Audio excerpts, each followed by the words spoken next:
it's exciting to be surrounded by a community of musicians. And to your point earlier, and what we touched on last night, at a time where we can't like meet up at shows as much, we can't like cross paths and support each other's live shows, we can't play live shows together as much in an increasingly challenging landscape. It's so good to have this sort of digital community where we can still exchange ideas, information, and have that like that community. It's super cool.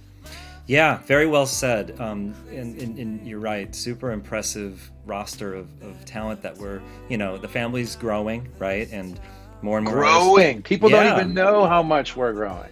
Yeah.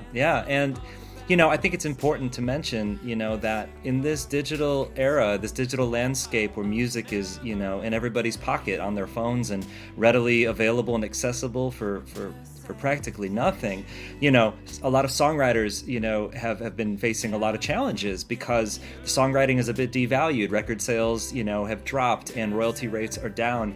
And we think of Downwrite as a creative stimulus, but also, financial support, to artists who really do, need to find new and creative ways to stay, afloat, especially, in the midst of a global pandemic when so many concerts are, postponed or canceled, or tours that try to get out there and have to, pack it in and go home.